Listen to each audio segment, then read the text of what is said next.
बल्कि आने वाली पीढ़ियों के लिए वो एक मार्गदर्शन था कि तुम्हारे सम्मान और स्वाभिमान का रास्ता, इंसानियत का रास्ता, मानो एक समान की विचारधारा का रास्ता कहीं और नहीं बल्कि बुद्ध के रास्ते पर जाता है, धम्म के रास्ते पर जाता है, संघ के रास्ते पर जाता है। इसलिए साथियों मैं कहना चाहता हूं, आज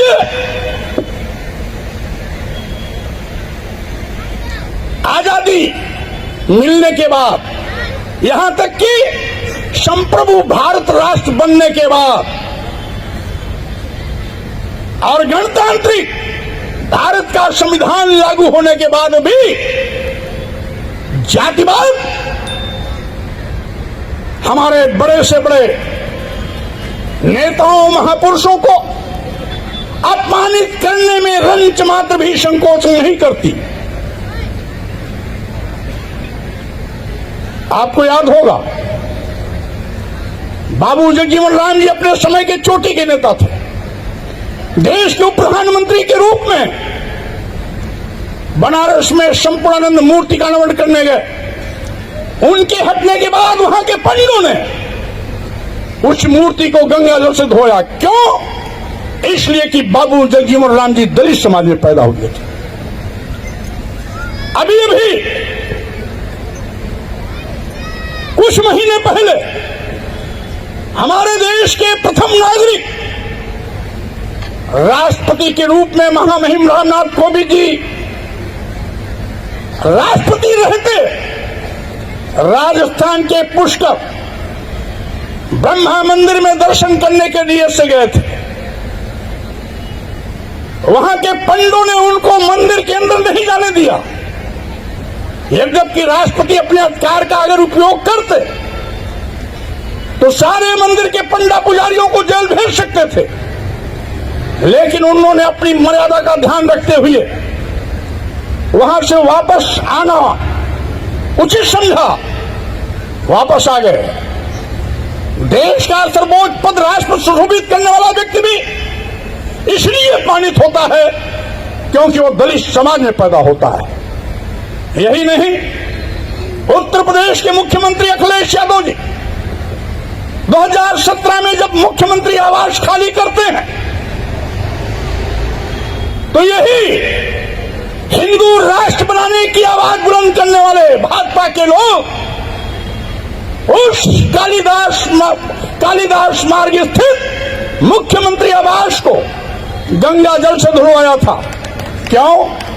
क्योंकि अखिलेश यादव जी इनकी व्यवस्था के अनुसार शूद्र समाज में पैदा हुए हैं। मैं कहना चाहता हूं, भारतीय संविधान सबको समता का अधिकार देता है। भारतीय संविधान के अनुच्छेद 15 में इस बात की स्पष्ट व्याख्या है कि वर्ण, धर्म, जाति, लिंग और जन्म स्थान के आधार पर किसी के साथ कोई भेदभाव नहीं किया जाएगा। आखिर जब भारतीय संविधान सबको समान अधिकार देता है, सबको बराबर का अधिकार है, समता का अधिकार, और जब वर्ण, जाति, धर्म, लिंग और जन्मस्थान के आधार पर किसी को अपमानित नहीं किया जा सकता, तो आज भी अपमानित हमारे महापुरुषों को क्यों होना पड़ता है, नेताओं को क्यों होना पड़ता है? यही जातवाद का जहर है, यही जातवाद का जहर है। और जब भारतीय संविधान के निर्देशों के क्रम में हमने आवाज उठाई कि जाति सूचक शब्दों का प्रयोग कर गालियां देना बंद करो, जाति के नाम पर नीच और अधम कहना बंद करो, एक वर्ग और वर्ण विशेष को प्रताड़ित करने की बात करना बंद करो।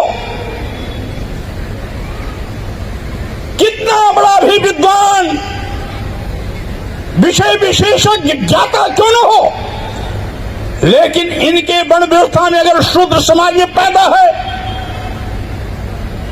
तो उसको सम्मान मत दो। और अगर इनके तथाकथित उस ब्राह्मण व्यवस्था के पहले पायदान अगर ब्राह्मण व्यवस्था में पैदा हुआ तो कितना भी शील गुणहीन क्यों न हो, यानी चोर हो, लंपट हो, व्यभिचारी हो, दुराचारी हो, देशद्रोही हो, फिर भी उसका सम्मान करो क्योंकि वो ब्राह्मण समाज में पैदा हुआ है। क्या यही तुलसी बाबा का न्याय है? मैं कहना चाहता हूं, इसीलिए मैंने कहा गाली देना धर्म का हिस्सा नहीं है। किसी भी धर्म का मकसद किसी को अपमानित करना नहीं है। तो मैं कहना चाहता हूं साथियों, आज देश मनुस्मृति से चलेगा या भारतीय संविधान से चलेगा? हिंदू राष्ट्र का नारा लगाने वाले, संविधान की कसम खाने वाले माननीय प्रधानमंत्री जी और आपकी पार्टी के मुख्यमंत्रियों से मैं पूछना चाहता हूं, संविधान की कसम खा करके संवैधानिक उत्तरदायित्व का निर्वहन करने वाले लोग संविधान की मंशा के विपरीत आचरण कैसे कर सकते हैं? आज इसका मतलब प्रधानमंत्री और मुख्यमंत्रीगण जब खुद संविधान विरोधी हैं तो इस संविधान की रक्षा क्या करेंगे?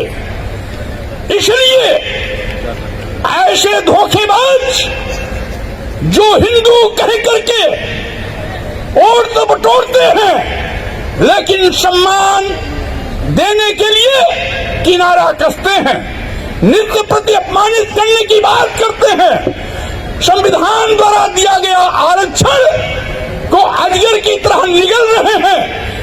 आज अनुसूचित जात, अनुसूचित जनजात और पिछड़ों के आरक्षण पर डकैती डाल रहे हैं, भारतीय संविधान की मान्यताओं को तोड़ रहे हैं। भारतीय संविधान जिन सरकारी संस्थानों में सरकारी नौकरियां देने की बात करती है उन सरकारी विभागों को अपने चहेते उद्योगपतियों के हाथों बेच रहे हैं। इसलिए आइए हम संकल्प लें कि आज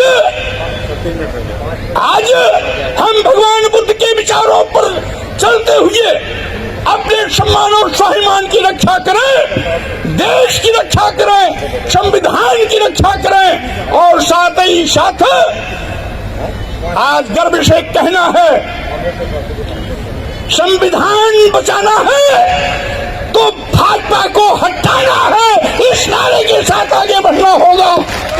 आज देश को बचाना है, देश को बचाना है तो भाजपा को हटाना है, संविधान को बचाना है तो भाजपा को हटाना है। इन्हीं शब्दों के साथ मैं आप सबको बहुत बहुत धन्यवाद देते हुए अपनी बात पर विराम देता हूँ। जय भीम।